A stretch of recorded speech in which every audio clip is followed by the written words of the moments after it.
Have you ever wanted to produce so fast the flames fly out of your mouse? No, me neither, but you probably struggle with time and find that producing, no matter what you do, just eats up tons of it. So in this video, I'm going to give you 6 things that over the past 25 years, I found have sped up my production workflow like crazy. Starting with this.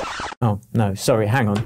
This. I know you probably weren't expecting me to hold up a keyboard or dinosaur, but this is a game changer because learning the main keyboard shortcuts of your software and assigning your own personal ones will allow you to produce much faster. Think of it like adding grease to the bearings of productivity. Your creative process doesn't constantly get slowed down by having to click around the screen with your pointer. Now, I'm not suggesting you need to learn all the keyboard shortcuts, but by learning a few like how to split clips, create new channels and instruments, preview sounds, and turn favorite plugins on and off will give you a huge boost. Personally, one of my favorite shortcuts allows me to switch my entire mix to mono so I can quickly check if it's still balanced without being distracted by the stereo field. I also use a trackball as I can assign commands to these buttons on the side, like switching apps, scrolling, and opening menus. Now, I used to use a mouse for years, but I ended up developing carpal tunnel syndrome from too much moving and clicking. My wrist ended up hurting all the time, and I actually had to train myself how to use my left hand. But since switching to a trackball about 15 years ago, it hasn't happened since. So by combining a good keyboard and learning the keyboard shortcuts and something like a trackball, your productivity is going to really speed up. The second thing to start using ASAP is a DAW template that works for you. That's where you save your default product to include particular channels, instruments, and effects that you always use already loaded in so you can hit the ground running whenever you open a new project. This might save you 5 or 10 minutes with each project, but over time this really adds up. A word of warning though, I've actually created default templates in the past that are so exhaustive and that go into so much detail, I found they ended up directing my creativity down a similar path each time, and I ended up finding that quite restrictive. This can be useful if you're creating a body of work in one style, like an album or an EP, but nowadays I prefer to keep it lean and mean, so here's what I do for mine. I set up a room reverb on an auxiliary channel with a short decay so I can just feed a little bit of many elements into it. It really gels the mix together. I also set up a mono switch, as I mentioned earlier, for checking my mix in mono. I put this on the master channel. I then have a couple of metering plugins that I always use and a drum rack, as that's what I use for programming drums. Boom.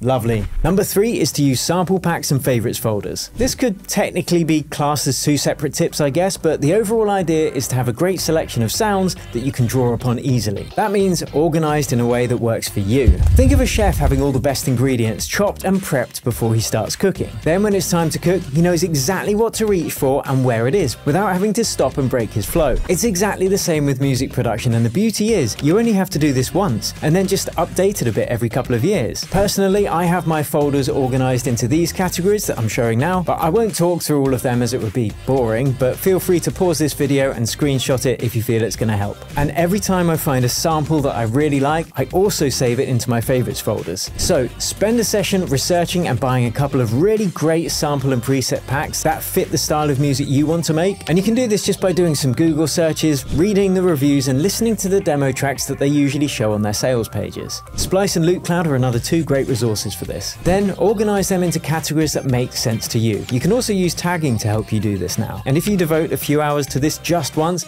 I guarantee you your productivity will shoot through the roof. The next tip is to have a clear target for every track you make and every production session. This is the key to producing quickly. Opening a blank DAW project can be very intimidating, as we quite literally have infinite options at this point. Couple that with no time frame or deadline, and we're really screwed. I found, ironically, the more constraints we put upon ourselves, the more focused our energy becomes and the more creative and productive we become. So by deciding the kind of music you want to make before even starting, you will have already put constraints on yourself, and this is good. Those constraints could be tempo, the kind of sounds that you use, the kind of chord progressions you'll be making, as producing a drum and bass track is going to be completely different from producing a house track. Now, I use reference tracks for this. I listen to music in the style I want to make, and then I use that as a guide for making creative decisions. Now, of course, we can deviate from these reference tracks if we feel like it, but having some sort of target guide helps remove a lot of the overwhelm and indecision. Then for each production session, I work out what I want the outcome of that session to be. For example, I like to come up with the main loop idea in just one session to capture the vibe, and then come back in another session and tweak it if needs be. After a break, I've got fresh ears anyway, and I can usually hear pretty quickly if something needs changing. Then I'll come back in another session, and the goal of that session will be to arrange that idea into a full track. Once again, using a reference track as a guide, decide, I'll try and map it out all in one go. This is what happens. You come up with a loop and you think, yeah man, this is awesome. But then you listen to it over and over and over again until you get sick of it, and then you just want to give up and move on to the next project. Well, by using a track to help map out the arrangement of your song, you can avoid this altogether, or largely anyway.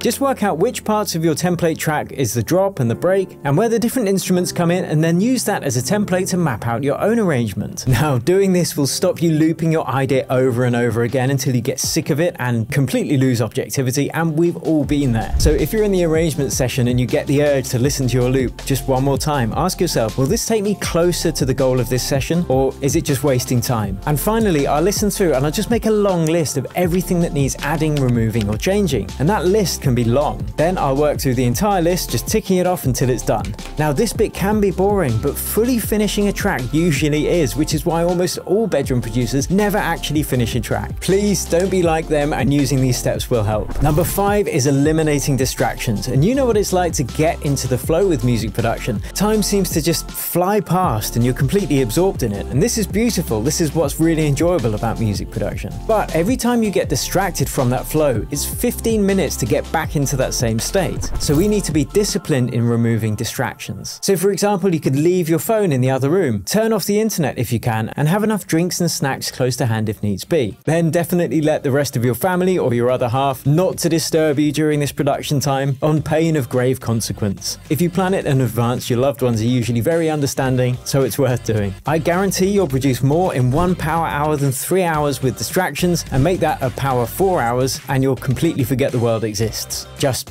don't forget to blink. It's easily done. I've often woken up in the morning and my eyes still feel sore from staring at the screen the night before. I'm pretty sure that's not good. Okay, the 6th thing is the big daddy of production, and that is to create a process or processes. We all want to get better at producing and become more efficient and effective with our time, so whenever you need to repeat a task or a process, ask yourself, is there a faster, better way of doing this? The chances are there usually is. What I find really help is doing what I call my 10-minute track teardown at the end of every project.